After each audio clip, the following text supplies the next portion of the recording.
My name is Brian Alexander. I live in Dallas, Texas. I'm about to share my story to you about the trials and tribulations I've been through. Basically, I was born on a reservation, but my adopted parents took me off that reservation and moved me into upper middle class Los Angeles. I never went without as a child. I was never hungry. I always had clothes on my back, shoes on my feet. And my mother used to give me whatever I used to ask for. So there was nothing greater than growing up than where I lived in Los Angeles. Well, basically, my mother and father, they thought they couldn't have children, and they decided to adopt out. My mother didn't want a newborn child out of Los Angeles because back in the 70s, the mothers were coming back and asking for their children back. And so my mother wanted an out-of-state newborn. I was one of two, so they chose me at 6 weeks old. Adopted into African American family. My father was very fair skinned. He was from New Orleans. And my mother was brown skinned, like Crayola brown. So it looked like I came from there. So it was a perfect fit. Well, my mother tried to. I always grew up knowing that I was adopted. There was no internet back in the day. So she would do the best that she could to introduce me into Indian culture. She would buy me maps of all the different Indian tribes around the nation. She would tell me that I was Native American, but she didn't know anything else other than that. I was raised as African American. I grew up going to private school in Seventh-day Adventist culture, and it was mostly Asians and white people. So I grew up in that environment my entire life. I used to try and comb my hair like the Asian kids and the white kids, but I figured out that I didn't have that type of hair. And that's when I went and asked my mom, like, why is my hair like that? But that was just maybe my ignorance as far as like knowing who I was at the time. That's where all that came across. So for a part of me that was feeling that I didn't fit in anywhere, that was a hard thing to deal with. Because I didn't look like any of my adopted cousins. Well, I was about age 8 when I started to question it. My mom used to keep me in huge afros when I had straight curly hair, but she would always keep me in an afro. So she always taught me to be African American. And so when I found out that I had Native roots, I didn't know where to look. That's where the confusion set in. And at about age 15, I started rebelling. I would disrespect my mom. I called her a B word once. My father put me in a chokehold and pulled a knife out on me. And so it was just a mess. Kicked me out the house for a night. Made me sleep in the car. I was angry. I was very angry. I was tired of dealing with what I was dealing with, and something needed to change when I look back on it. Well, it was within the home. My mother and I had been in an argument. That's when I called her the B word and all this other stuff. And she was like, just wait till your father gets home. And then my father came home and kicked me out. And then, that's when I was like, this is it. Because I didn't have a care in the world. I walked up the street and I laid in an alley. At age 15 for the whole night. It was just, I was through because I was tired. They were actually thinking about sending me to one of those camps out in the desert. Okay, well, it didn't happen until years later when I met Sharon. Sharon was the one that had my original birth certificate unsealed, and we found my mother. I went to church with this man named Larry Henderson. He introduced me to some friends on the street who were actually gang members, but they weren't like ignorant gang members. They were just, guys from the street. And, I kind of connected with that because, they always wanted me around. I was always welcomed. We could do whatever we want. It was just freedom. And so I would spend all my time over there. I wouldn't come home until late. And this is when I started driving. I finally got a car, so I would always be over at their house. And so, I never really gangbanged as far as like, shooting people and all this and that. It was more of just being a part of something. I was 17 years old. They didn't ask any questions. They didn't care who I was. They just basically just accepted me for what I was. And that was just another guy from the street, When I hung out with my friends that were in the gang, I felt accepted. I felt non-judgmental. There was an easiness between them because, we would just hang out and look for girls. And so there was nothing else that was going on that would deter that. There was no strictness. There was no do this, do that. So that's why I spent all my time away from home. They knew what I was doing, but they didn't question me about it. I introduced them to all my friends. They were very smart individuals. You know, they were going to school as well. So I would introduce them to my mother. And so she liked most of them. She knew where I was. As long as I came home at night, that's all that she was worried about. Well, it all started with the Los Angeles riots when I first went to jail. The Rodney King riots back in '93. We were all out and about doing our thing, and I ended up getting arrested, and that's when everything came to a head, including with my parents, and they're like, you got to get out of this, and you can't do this anymore. Well, because I got arrested. And we were stealing stuff. We were very angry at the way that Rodney King was treated. It didn't happen until the evening. I woke up that morning very upset with what was going on. We didn't know what to do. Well, I was feeling good about myself the morning of the incident, and nothing had changed. I went about my daily routine, but at about 5:30 in the afternoon, I heard about this incident, and it changed my life. It was the first time I went to jail. April 30th was the day that my life changed. It was the day that happened with Rodney King. It was a normal day. You know, things hadn't seemed to change in any way. It was just a regular day. And I went about my business. And, you know, I just dealt with things in a regular way. I wasn't even thinking about anything about Rodney King or anything like that. Boy, we turned on the news and we saw Rodney King getting beat like a piñata. And he looked like me. He was me. He was actually from my home city of Altadena. So I actually knew one of the guys that was in the car with him that day. The way that they beat that man down was horrible. It was inconceivable. You know, I knew things weren't going to be the same after that. Well, actually, the night that it happened, I was working as a scorekeeper for the city of Pasadena in their recreation softball department. And we could see the helicopters and everything going over.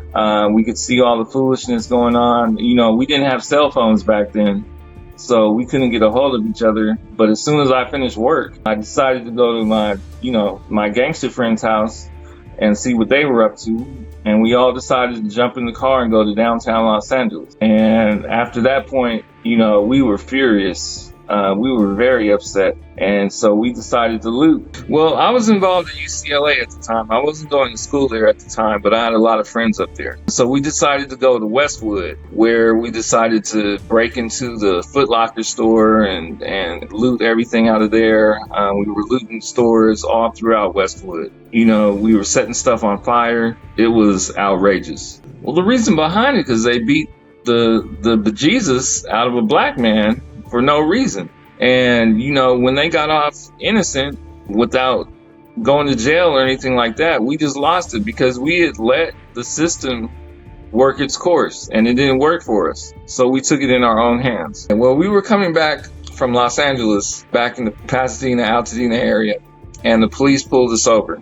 We all ran, but I couldn't jump a wall. So I ended up getting arrested, and they took me to LA County Jail for the first time in my entire life. That's when everything changed. I was scared. I was there for 5 days. I had never been to jail in my life, especially LA County, which is one of the worst jails in the country.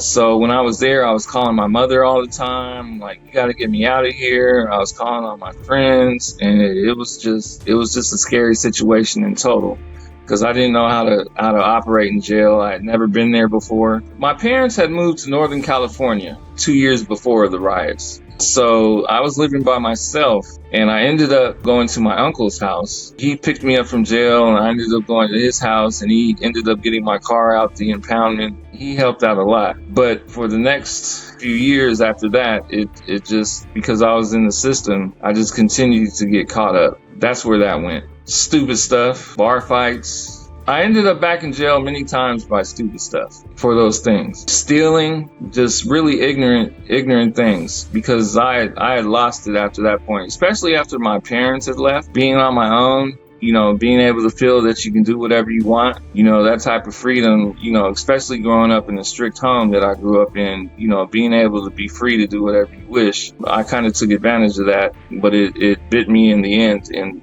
you know, so it was very bad. vandalism. Probably at age 22. I started working for Prince at Glam Slam Club, nightclub, in downtown Los Angeles. And, I stopped hanging out with the people that I was hanging out with. And I decided to get my act together, especially working for Prince. I was his right-hand man. So, I got to see a lot of beautiful people, a lot of stars. And so that changed my whole mindset about everything. Like, I wanted this for about 4 years. I stayed on the straight and narrow for about 4 years. And I started drinking heavily. That involved DUIs. That involved more fights. It was a mess after I started working for Prince. So I started throwing parties on my own. I was trying to do the right thing, but I went into a spiral of negativity and I just couldn't seem to get out of it. Well, that period has lasted up until age, I guess, 38. I had become homeless. So I was living from, living room to living room. And I didn't feel like I belonged anywhere at that point. So I just kept on doing what I was doing. I was getting paid, but, after I stopped working for him, I wasn't getting paid anymore. I was just throwing parties on my own. And that's when, money situations came into effect. And, I was asking my mom for money. I was living from couch to couch. It was just a low point for me. I just kept on going. I hustled here and there. I tried to make money the way I could, even if it was asking women for money or just, selling things here and there. That was about it. I wasn't doing anything questionable because I didn't get into any trouble until later in the years. That's how that went. 2 incidences, maybe my first DUI, I caught that and I went to jail again. That I had to fight that. And then, it was just DUIs. I understand that to this day. And, I'm so thankful and grateful that I could have killed somebody driving under the influence. And I regret all that I did back in the day. I hurt the people I love. I was hurting my mother. I know that for a fact, because she didn't raise her son to be that way. But she always stood in my corner no matter what. I was grateful for that. I wrote a letter to her a few years after everything had happened when I got my feet back on the ground. And, I apologized to her for all the actions that I took. And, that I was sorry for what I did and that I was raised better. And it wasn't her fault. I was able to get that letter to her, and I appreciate that.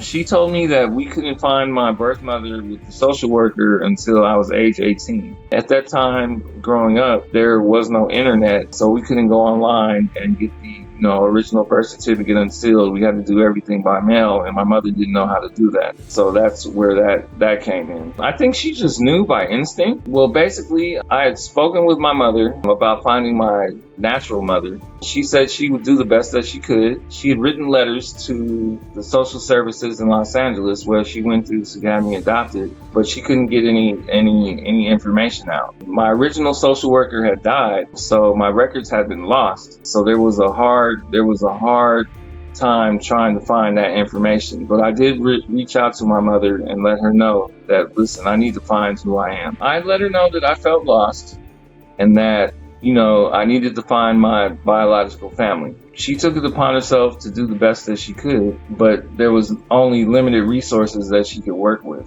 Well, I was feeling empty because I know I didn't fit in with my mother and my father. I knew I wasn't theirs. I knew they loved me, but at the same time, I didn't feel a part of their family because I knew I wasn't their blood. So at the same time, when I expressed my feelings with my mother, as far as trying to find my biological family, there was an emptiness inside of me. Listen, I need to find out who I am because, I used to always daydream about my mom, what she looked like, how she would be with personality. Sometimes I would feel alone and I wish my mom was here. So that's how I felt. My mother had wrote Social Services of Los Angeles in regards to getting my birth certificate unsealed. Social Services got back with us and stated that they could not release any information without the biological mother's signature. So that's when the search had come to an end because there was nothing more we could do at that time. It wasn't until I was age 40-something that we finally got my original birth certificate unsealed. Well, it was with my wife, Sharon. She did all of the research on it, and she had my original birth certificate unsealed. There was a letter inside of the birth certificate stating who my mother was, which tribe I was from. So Sharon was able to reach out to my aunt on the reservation in Montana, and get a hold of my family, and that's how I reached out to them. And the way I felt about that was like, wow, I finally found out who I am. I haven't had a better feeling than that in a long time, other than finding out who I was. I was anxious. I was very anxious about meeting my family. I'd spoken to my biological mother once before I met her, and there was an anxiety because we had flown from Los Angeles to Montana to go see them. And it was just a great feeling to finally be able to meet who I was. We arrived in Wolf Point, Montana, and they actually had singers there for me to greet me. I looked at my mom, and there was a little bit of confusion on my end because I'm like, this woman looks just like me. And I didn't want to sob on her. I didn't want to cry. I just held all my emotions in at that time because, I didn't know what to do. This is the first time ever in my life that I've met my family. There was moments of like, I wanted to cry, but there was something about me like, I don't know these people that I couldn't let myself go, in front of them. My uncle was crying, my mother was crying, all my little cousins were there. It was a great thing. But for me, it was kind of strange because, I had never met these people before. The first thing I said to her was, I didn't say anything. I just hugged her, to be honest with you. We didn't really exchange any words. She just said, "Hey, my son." And I hugged her, and we were just holding each other for about 5 minutes. I really didn't ask her much. I was just enjoying the time that I was spending with her. It was good to meet her. I didn't have any questions, anything negative or anything like that, like why did you give me up or anything like that. I just decided to take in the moment and spend some time with her. We hung out for the entire time I was there, so it was a great situation. I felt like that I had met my people. I felt absolutely connected to them. There was no times that I felt uncomfortable with them. We got along really great, and I knew that this was going to be a great experience. We have a very sturdy relationship. We call each other. Maybe I talk to my brothers and sisters every day. I talk to my mom maybe once a week whenever she picks the phone up. It's been a great experience. I could never imagine life without them. I have a beautiful wife. I have a beautiful, wonderful family, even though I lost my adopted mother about 1.5 years ago. Other than that, things seem to be going great. Have no expectations. Just move forward and take what comes at you, and in that way you can't let yourself down. During that time, during the riots, because they were throwing bricks and rocks at Mexicans in South Central, the Mexicans and the blacks got into it in jail. So there were a lot of stabbings, there were riots going on, so I had seen people get stabbed. We had been in fights with Mexicans. It was just, that's how it was very bad, just dealing with all the violence that was going on within the jail at that time. I would see people come out with like just sticks stuck in them. So I had to always defend myself, always stay awake. I couldn't go to sleep. We always had to keep our shoes on,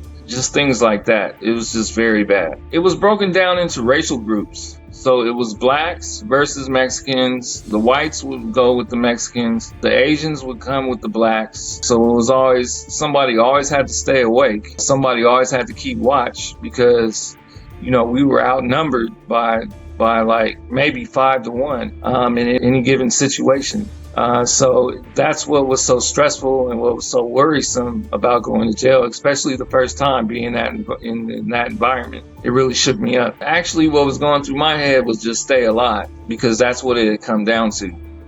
Just staying alive and getting out of jail without being hurt or harmed, because I'd seen so much danger in there.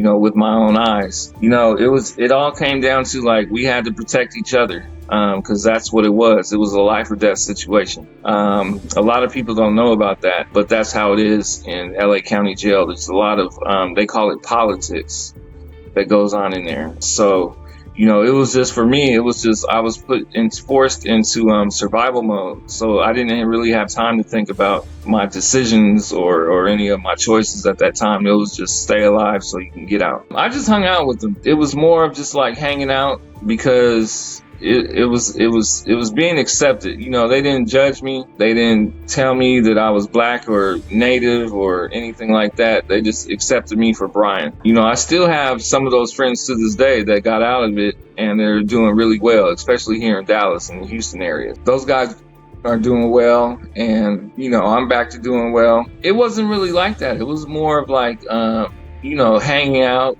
drinking and smoking. You know, there wasn't really any violence going on with the guys that I was hanging out with. Of course, there were times that we would get into fights, you know, with other people, but at the same time, we weren't really out there like that. We were just trying to do our own thing and hang out and kick it. That was about it. But they were gangbangers. But I never got involved with anything. I never went and shot anybody. I was in prison for 16 months for a parole violation. You know, that's the most they could give me on that level. But I've learned my lesson from all that. I don't do that anymore. So, you know, it was a lesson learned. You know, I haven't been back to prison since. I'm just done with it. Well, in prison, I ran with the Indians, Native Americans, because I knew I was Native American. So, you know, it was good to be able to go and sweat, you know, every once in a while, every week. Prison actually was better than LA County because there are politics still in prison, but at the same time, there wasn't all the violence going on. It's a whole different level. For me, it was a waste of time.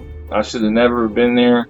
And especially since I've been here in Texas, I haven't been in trouble in over 11 years. Well, you always have a job in prison, so you have to go to work. So I would go to work, I would come back, eat food. I'm vegetarian, so I really wasn't able to eat in the cafeteria. So I'd always have to have beans and rice that I would buy myself from the store that was on the prison grounds. And I swelled up to 386 pounds.